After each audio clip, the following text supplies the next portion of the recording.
All right, haters. It's a very special episode of I Hate Real Estate. Me and my friend Pizza. Hi, Pizza. Hi, beer. We go together like pizza and beer. That's right. What's up, Kendall? Are you excited for Halloween? Yeah. Are you going to eat all of your kids' candy? I don't think so. It is one of my very favorite holidays, though. I was never about Is the it candy. really? I was all about scaring people, yeah. Really? You don't strike me as a scary guy. I Oh, mean, no. My mom and I, we used to set up the haunted porch is what we called it, and we did something different every year. And I would, stand in the flower bed by where the kids would walk by and wear some mask where you couldn't see what I was, and when they came back by, I'd jump out or whatever. No. It was so fun. Yeah. That's where we differ. Halloween for me is about candy and fun costumes. So today I'm a beer, and the reason why is because sometimes people need to chill out in real estate. But we're going to talk about a couple things because we're in costume. We'll talk a little bit about misrepresentation, and we'll talk about the stigma associated with properties that sometimes have either their haunted house stigma or some things maybe that are a little bit gruesome that can happen there. I love haunted houses, by the way. You do? I do. Do you My actually wife go hates to them? My wife hates them. I love them. I go to them. When Stand I was in line? when I was a kid, teenager, I was on the Sherwood Youth Council. I was actually the mayor of the Sherwood Youth Council. Yeah. And there was this old house in front of Woody Sherwood Forest. I don't know if you're familiar with Sherwood or not, but there was an old structure that sat out there, and we converted it as a charitable project. And we had the city work with us, and we converted that thing before it got torn down into a haunted house, and it was so fun. That I is so loved cool. actually Isn't working that- inside of one. Isn't that the place Now it's gone. that Christmas lights now? Yeah. Okay. Yeah, that's where the drive-thru is. That's where the drive-thru is. She just decided she liked haunted houses Yeah, too. she wanted to give your opinion. Yeah, There's yeah. one over here on Yeah, your it left. is. But when you pull into where those Christmas lights are, now I think that's the exit. Where you leave, there's a little divided entrance and exit. Right next to that, there's a big oak tree, and there used to be a house that sat there that was dilapidated, and we had them shore it up, and we did a big haunted house. We had 20,000 something people go through it over a weekend. That's it was amazing. super fun. That Yeah. sounds super fun. Yeah, but Did I you love haunted orchestrate all houses. of this just to scare people? And to make money for charity, yes. Okay, great. Yeah, the latter is probably more Yeah. important. I But was all about the scaring people and the charity. well, is that the same thing? I guess practicing law and real estate. I'm just kidding. Yeah. Well, speaking of haunted houses, Speaking of haunted houses, though, let's Yeah. talk about that first. Let's talk about stigma first, because people don't really understand exactly what the term stigma means. And in real estate, the stigma can be associated with a water issue. It can be associated with something that happened at the house. But there is a difference between stigma and just a disclosure issue, right? For me, the stigma, the definition actually just says a mark of disgrace associated with a particular circumstance, quality, or person. And for me, I think about several houses that I've sold, but more particularly where an event happens that's a little bit Halloween-y or gruesome in Yeah. a sense, like a murder or suicide. And you've probably seen several of those over we've your got career. two that we know we want to talk about today that are good Halloween topics. Yep. So we can go right into them, but be gentle. So we're also going to not Yeah. use any addresses or any names. And this is also future PSA that if you have good stories to submit to I Hate Real Estate, definitely send us a message on the Facebook page and we'll cover it here. And the first one we're going to talk about is not really scary as much as it is haunted. The second one we're going to talk about is actually gross. And so if you want to fast forward through that part, please don't, but know it's coming. Be aware. Yeah. But go get your beer and your pizza. So and the first settle in. one, I'm not going to give addresses, but I am going to give locations for the good spook factor. It's up near the Heights in Little Rock. And for out-of-state people, you can look up where the Heights is. It would come up. And there's a house that's there. Not to be confused with Hillcrest. That's right. That's right. Well, I mean, it's kind of... Nope. It's not in the same area, but it's in that they're all in that Right. ballpark. But yeah, it's up in the Heights. It's closer to where all the food places are, the little central downtown Heights area. And it's a nice house. And there have been several different times that this house had been sold right in a row. And my dad happened to be the lawyer involved in one of the transactions on a closing because they had an issue come up with it. And it turned out that several different owners of the property had paranormal experiences inside the house, or thought they did.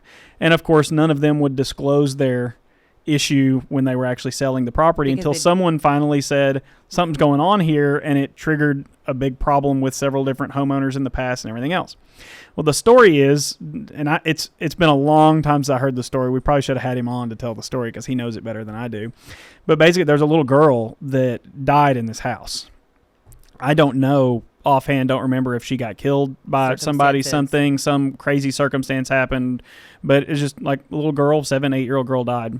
And the guy that owned the property on several nights after moving in would hear a basketball dribbling out in the driveway of the house. Clear noise of a basketball hitting pavement. And he would go open the window and there'd be nothing out there. And it's every night he would hear it. And so one night, this is the story. One night he opens the window and there's actually a basketball rolling on the driveway where he had opened it and looked out there. I would totally And of course think it just someone was messing freaked with him. me. Oh, I would Yeah. too. And totally freaked him out. And so he ended up like staging a deal one night where he was going to sit there and watch around the time that he had been hearing the basketball, see if somebody was messing with him, try to hide out to see if somebody was doing anything. And he claims that he had some weird experience and heard like a little girl's voice talking, and all kinds of these strange things happened. And he ends up leaving the house and will not come back to the house. Won't go back to it. It scared him bad enough. I know it's not scary telling No, the but story. at the same time, I'm like, But his you're thinking game about must if have been you're terrible there- that he couldn't take this 8-year-old at basketball. That's I mean, right. Yeah, there you go. But he Step ends it up up. leaving, lists the house for sale, sells it, doesn't disclose why he sold it. I mean, he'd only owned it for a month or two at this point in time when he finally got the house sold. I mean, it scared him that bad. I mean, and in this situation, I know right now we have larger equity. And like, of course, my mind goes straight to the equity. I'm like, oh my gosh, after a month, why would he do that? Yeah, yeah. And so, and it had to raise questions with other people as well that bought. Yeah. The subsequent buyers, they had to have asked, and there was just no disclosure made of any kind. And so someone else buys it, and the story is that they had similar experiences, not necessarily related to a basketball. I don't know what all theirs were. I don't remember the details. Again, it's been a long time since I heard the story. And it went on through a couple of buyers over the course of like a year. It got sold 3 or 4 times because of this. And there were stories of people actually seeing things in the backyard of the house and all this weird stuff. And finally, somebody discloses it. It causes a deal to collapse. They find out other people before them had known that it was going on. So now we have a and chain of non-disclosure. all kinds of misrepresentation issues come up. And I don't know what the final result is, but I know there ended up being some litigation about this house and this issue and these sales that occurred. Well, a few different And people I drive lost by money. there. I mean, I know where the house is. I remember my dad driving me by there and saying, "That's the house. That's the one. Do you want to go?" Nope. Don't want anything to do with that house. But that house still sits there today. There's always cars parked there. There's people living there. I don't know. There's people living there even when there's not people living there. But here's Yeah, the thing. there you go. Here's the thing that gets me There's about somebody this story. always there. Well, and there's always playing basketball in the yard. But the thing that gets me about it is a couple things. First of all, that many people buying and selling it in that short of amount of time, a lot of people Should lost money. set off alarms. For sure, but they lost money too, because you and I both know appreciation rates in this market, especially even if it was years ago, isn't in a situation where you can do that and make money. One, so then it became a horrible experience on top of it. But then two, when you talk about these disclosure issues, like who's going to check a box? There's not one. And don't listen to me, ARA. Don't put a box on the seller property disclosure that says, is there or is there not potential paranormal activity Yeah. taking place in this house? There is the catch-all box, though. The catch-all box is not a good place to write a little girl haunted this house when I lived here and I feel scared People for my think you're life. crazy if you start putting Exactly. that on disclosure forms. Then they don't want to buy it because a crazy person owns Mm-hmm. it. So it all comes back to stigma, right? I mean, the stigma associated with the property can not only affect its value, but can limit you. Like, you're going to have to get creative in how you sell it. And like, in for this me, I would have instance- hired a professional basketball player and put him in the front yard and be like, anyone Bring who it can on, little girl. Bring it on, little girl. Well, the thing about the stigma, though, is it's not really the only thing that you had that was stigmatic out of that is the fact that it had sold so quickly. But it sold so many times. That's what with I mean. People who, yeah, but And their you don't, reasoning. and then when you learn the actual public reason as to why people were selling it so quickly, that becomes the stigma in and of itself. It's not necessarily that it sold so quickly. That's just a part of the story that's out there that occurred. But it's all about the now you actually have a potential for someone believing that paranormal activity is actually impacting them living in this house. And Everybody knows about the Amityville horror, okay? And it's Yeah. to a lesser degree, but that house had a stigma on it for a good reason, you know? And I'll be honest, I'm laughing about all this.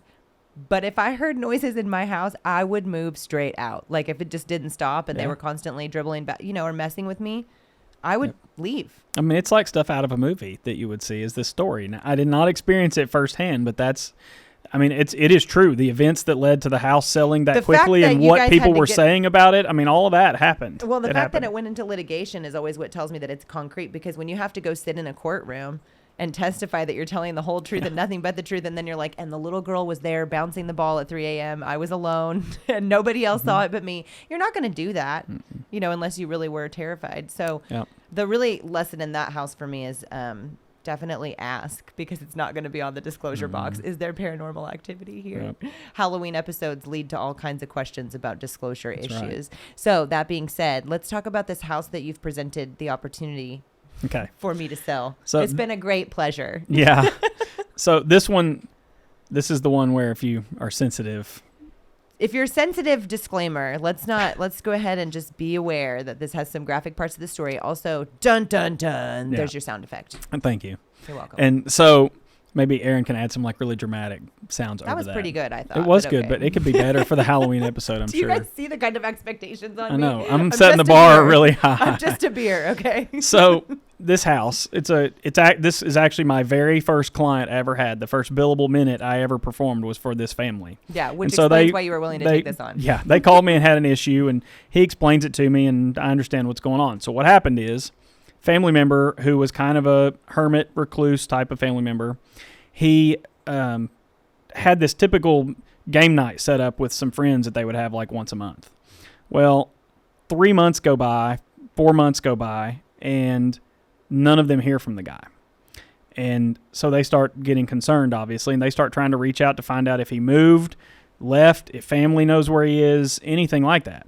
And they eventually find my client and friend as a family member, and they reach out. Well, he goes over there one night and knocks on the door. Nobody's there.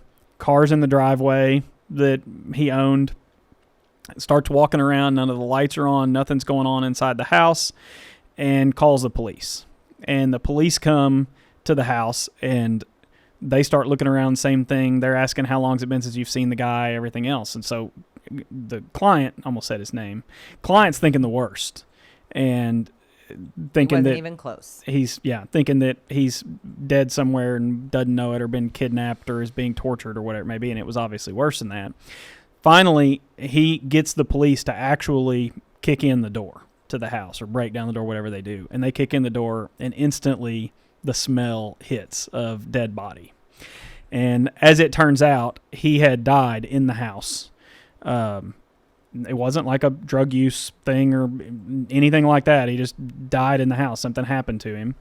And there was nobody there. Nobody knew he was there. He was living by himself. And so his body had decomposed for like 4 months, 5 months. They found mail in the house with an October date. And I want to say it was like February or March when they found him. And so the latest date mail they could find was late October. It's about a year ago from today. Yeah. Back. Right before Halloween. Yeah. And fitting. Yeah, it is. And I think his death certificate says like March 22nd or something was the day he was found. So it was like 5 months time period. Gosh. Well, in the interim of that, his dogs, the 2 dogs that lived there, had no access to get outside, no way to get outside. They didn't have any food out, and even if they did, it's not 5 months worth. So they ate the guy, the family member, as much as they could. And of course, that in turn killed both of the dogs. So both of the dogs are also in there as well. I know. It's rough. And I hate it for the family, but this is one of those family situations where it was recluse family member. They didn't have a great relationship. This is a public service announcement to check on your friends too. Check on on friends and family. Even if you're not that close, every once in a while you should check on them. And it being in the midst of COVID, people don't think about not hearing from people for a while. People go into quarantine, stuff like that. And in this instance, this is what happened. And so we file the probate. The house needs to be sold, but they spent months through the insurance company cleaning up this house and basically tore it down to the studs and had to start over to remove just the smell. And there was issue with some fluids and things like that, and carpet and flooring and everything else. I've read it in detail too. I know for our listeners, I guess I should be a little bit more able to stomach this, but it's hard to because I came in after, you know what I mean? Yeah. It was already cleaned up by the time I saw it. So now I've re-envisioned. Thank you. I've re-envisioned the house on how it happened the day of. But continue, because you filed probate, but then you have to figure out. You obviously are like, okay, now what am I dealing with? Yeah, we basically had to work with the family on the insurance company, finding out what they were doing, when it was going to be completed, because this house had a mortgage on it attached to it. A reverse mortgage. A reverse mortgage of all things, nonetheless. And so they find out about the death, and they're instantly sending notices of it's time for you to pay the reverse mortgage, time to get it done. We either are going to foreclose or you need to sell the property. And we're going, if you want to foreclose it, you're going to run into a big mess. You better let us fix it. And ultimately, they agreed to give us some extra time. And the house got completed, fixed up, and it's like a brand new house now. You've been in it. It's in a great location. It's in great shape now, but that didn't stop there from being disclosure issues. And I'll let you kind of go into the experience of listing it and questions and things like that. So here comes my moment in the sun. This was by far the most complex for me, and I'll be totally honest with our listeners that Kendall has the greatest statement: when something's snake bit, it's snake bit. Well, when it's dog eaten, it's dog eaten. And I was literally, I'm sorry, I have a dark sense of humor. Apparently. The point is for me, why am I laughing? I think because when I saw this case and when you told me, you're like, here's what happened. And as you're describing it the first day, I'm not laughing. I'm literally like, is he serious? These are the issues with the disclosure. This is the repairs that have taken place. This is what I need from you. I need it sold now. Yeah. And I need the buyer to be understanding about the fact that this all happened, on the disclosure. And I'm like, sure, that sounds good. And it's also a reverse mortgage. And it's also located in an area that does have commercial property backed up onto it. There's probably a city easement, like all the things. There's a probate, all the things that are difficult in one property are on this one complexity property. And so my first gut instinct on things is normally like, oh, I'm going to jump in and solve all the problems. And on this one, I'm like, I'm just going to do my best. If I remember, I sent you a message and said, hey, I need you to list a house for me over in Little Rock. And you're like, great, tell me about it. And I tell you, and you're like, well, now I've committed to say, like, yeah, great. I'll do it. I said yes, but that's the thing. I have an automatic yes with you because I want to help. But it's one of those things where I felt so bad. And then, of course, fortunately, like the family had kind of dealt with everything. And by the time I got in touch with the client, he's very easygoing and just understands the situation. He's just doing the best he can to get through it. And the other part is that there's all this bill of sale, personal property, like there's stuff still there too. Yeah. So it's almost like, but anyways, we get the property, we get ready to go list it. And at the end of the day, it's got refinished floors and it's brand new. I mean, from the stud. So all of the and then the air conditioner goes out while it's listed, and the estate pays to replace the air conditioner. So it's a brand new air conditioner, brand new roof, brand new. I mean, it's a brand new house basically. Pretty much. Other than the original foundation and some studs that were there. Well, and then under the house, they had all this visqueen and stuff done when they found some issues during the inspection. And what was interesting to me is, yes, not only did the insurance take care of a lot of it, which people don't realize when they have someone die in their home or commit suicide, like your insurance policy typically has something in there that will pay for the repaired. They call it a biologic provision or something like that. I should get more familiar with the squiggly insurance lines. Yeah.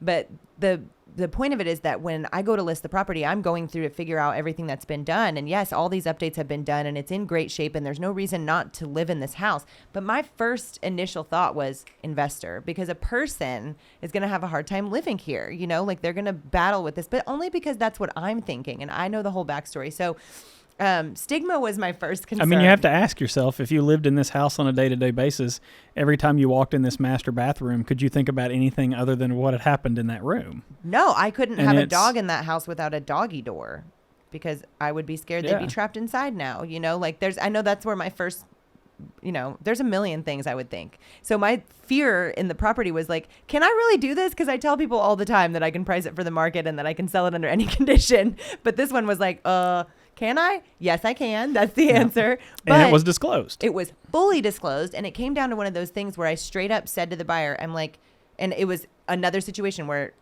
the buyer came to me and was like, hey, I'm interested, da-da-da. And I'm like, okay, well, I'm going to put an agent in between us because I'm listing the property. I represent the seller. And in this particular scenario, especially, every complexity that can be present is present. So you're going to need to have your own agent and we're going to need to keep this at an arm's length. But when I sent the disclosure over, her response text message was like, I knew someone passed away in the house and that the details were gruesome, but this is far more than I imagined. Mm-hmm. And kind of went on to say, I'm going to need this, and that certification so that I know that there's not going to be any remnants of this situation that pop up while my person is living here, whether that's that sounds like you don't want there to be any zombies.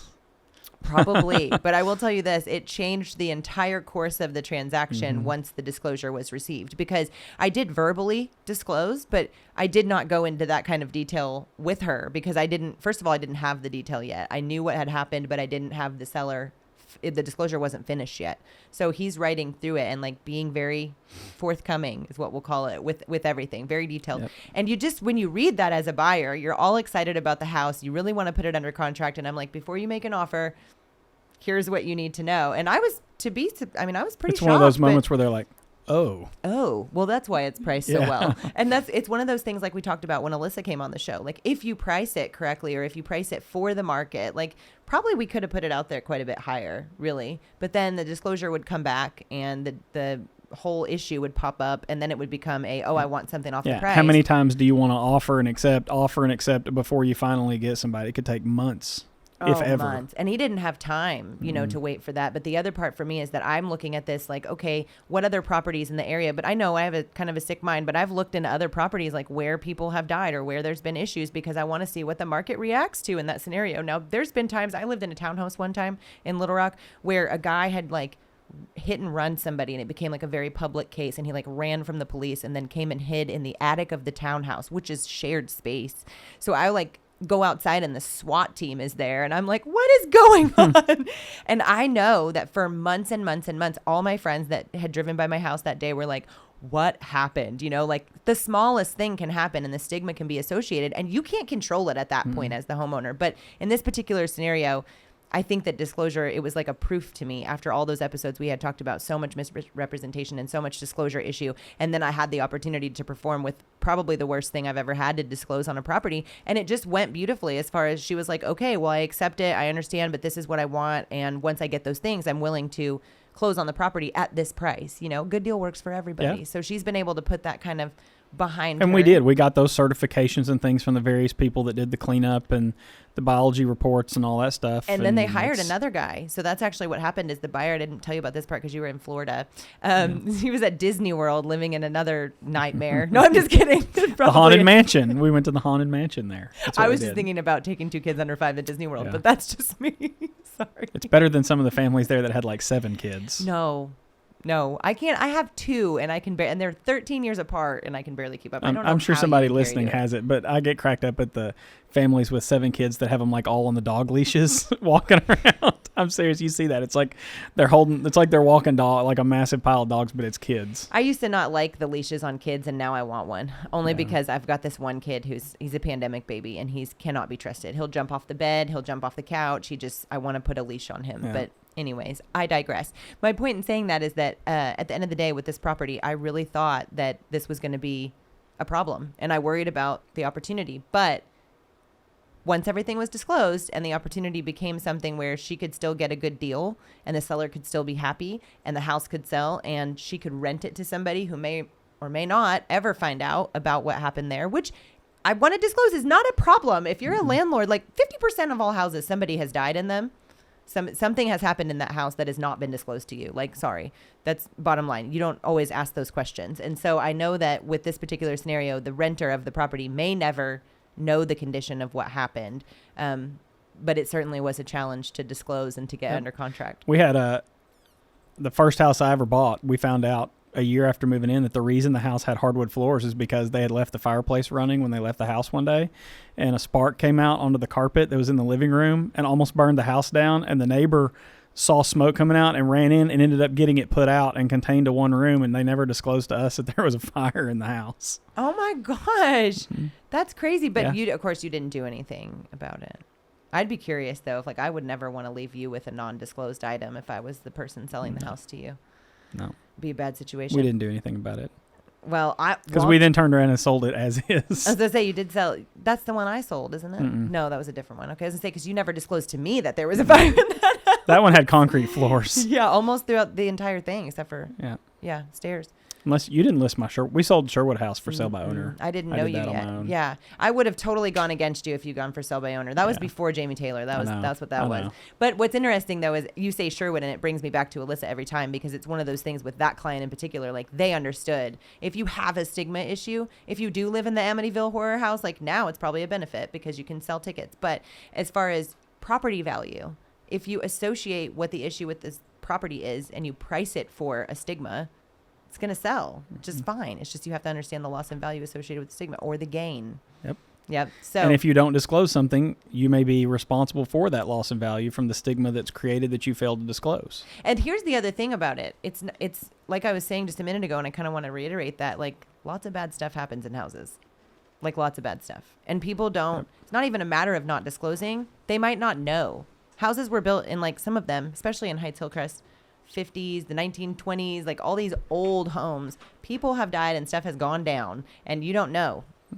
Not until you live there and somebody starts playing basketball in your driveway. And it really and truly probably shouldn't matter.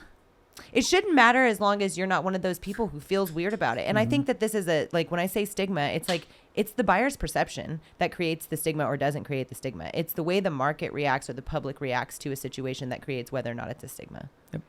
But this is just something that nobody wants to happen in their house in this particular scenario. There's always an individual out there that's looking for a property that doesn't care. You just got to find them. They're called investors. Yeah. Particularly in Arkansas, they're called out-of-state investors. Yeah. Those ones don't care at all. They look at our median home price and go, okay. Yeah. Where do I write the check to? Yeah, who do they? Jamie Taylor. That's who you write it to. So that being said, misrepresentation is also one of my favorite things to talk about. And because we're Halloweening, we're walking misrepresentations, right? Because I'm definitely not a piece of pizza. I am not a beer. I can tell you that. I could probably get you in just as much trouble, but Yeah. I'm not a beer. Can I drive with this on? Is that legal? Oh, yeah. Is this? Go for it. I want to see what happens when you get pulled over. I'm just going to go walking around the city and be like, is it okay to carry around alcohol in public? But seriously, while we're in costume, there's several agents in the world. I'm not going to say in our market because there's not that many here. But there's lots of agents in the world who walk around with the guise of like experience and all these things. And they act as though they're good real estate agents who have been in for a long time. Some of them have been in a long time and they're terrible agents. Some of them are good agents and they've been in for a little bit of time. And sometimes it's hard to tell the difference. But when situations occur where you can see what their skills are and are not, that's when misrepresentation comes to light. So can we talk about that other situation we talked about this morning, or is it still too soon? I'd rather save it for the next one. Okay, we'll save it for the next one. But because it's a whole podcast in and of itself. It kind of is, but it we is. haven't seen It's not just the yet. story that happened. It's the actual legal side of it needs to be discussed too, because that's something that people need to know. Yeah. Well, we'll save it for the next one, but I'll tell you, I've got one that I feel is misrepresentation by a buyer. Have you ever had experience with that? Not offhand. I have a buyer that came to town from another place, and he has a lot of money and he wants to buy a lot of multifamily property. So I showed him some multifamily property and I'm like, okay, we'll get under contract and we'll go from there. We'll see how you deliver. And to be fair, he did have an agent. I had a listing.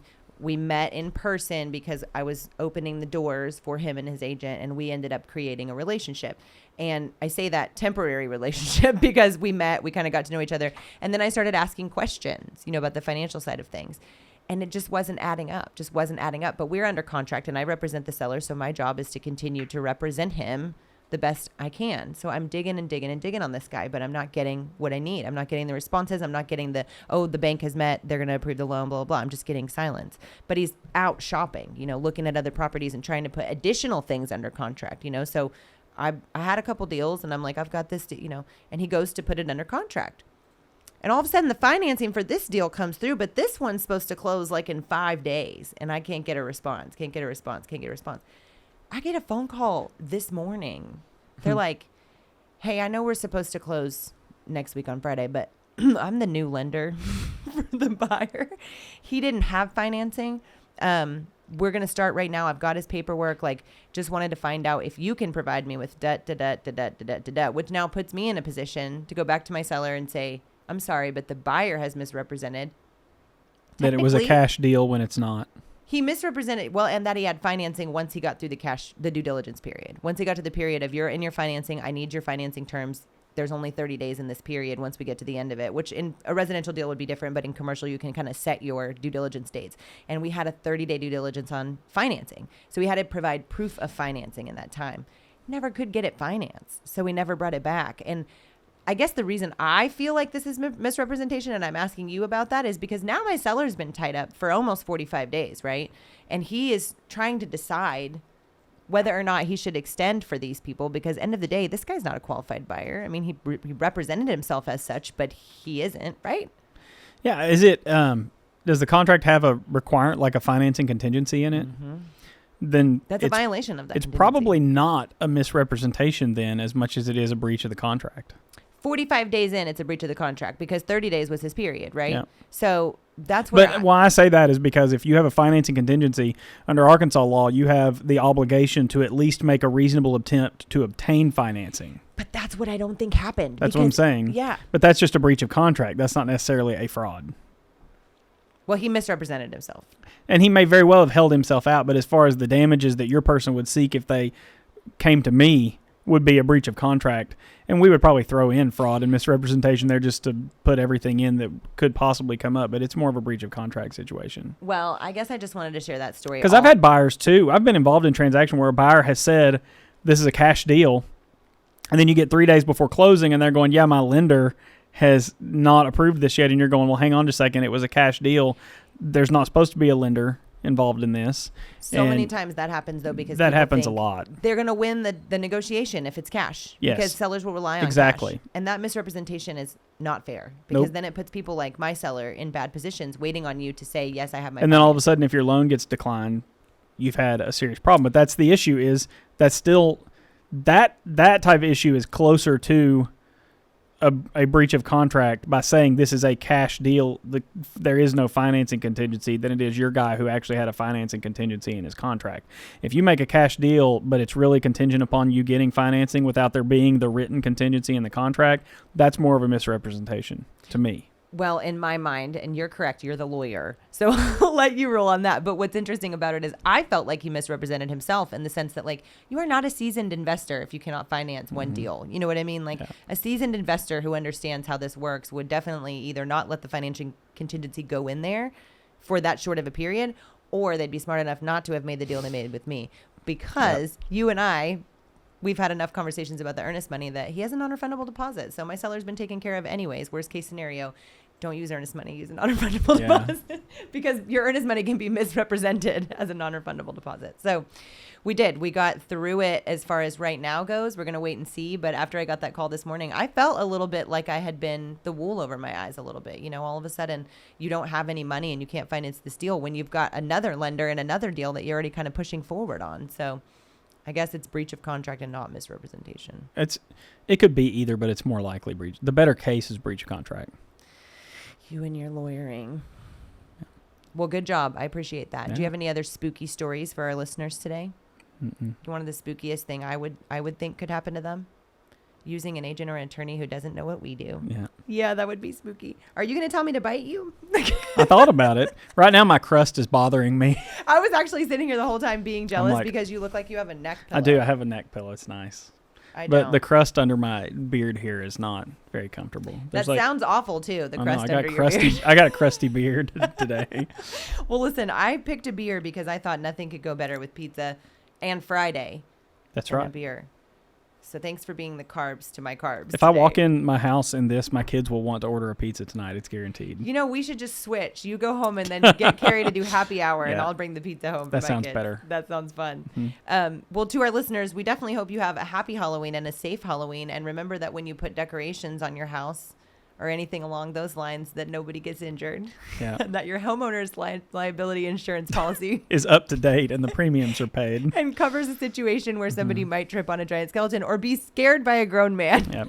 And if somebody with a chainsaw kills somebody in your house on Sunday night, get them out before 4 please months. disclose that when you sell your property. and let someone know. Yeah. Seriously, I had fun today. I wanted to do this with you, but it turned out better than I thought because I'm not used to seeing you in a pizza costume. I know.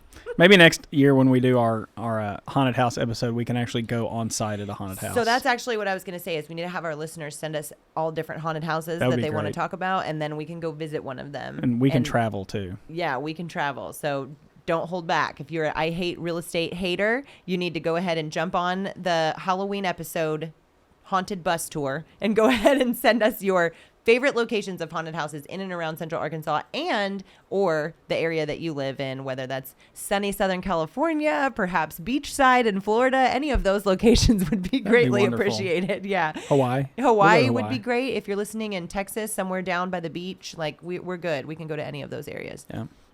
We can ask Aaron if we have enough money in the account to finance a studio trip to Hawaii. If we had enough money to finance a studio trip to Hawaii in the bank, Aaron would be in Hawaii right now, and we would be sitting. Sure, he's not even paying attention. Exactly, because he's working on financing things. Okay, probably literally. He probably is literally trading, exchanging right now. That's right. Yeah, public service announcement. If you guys have not subscribed to the podcast, please jump on iTunes or follow us on YouTube or stay here with us on Facebook so you can see video and audio. And if you haven't subscribed yet, don't be such a hater.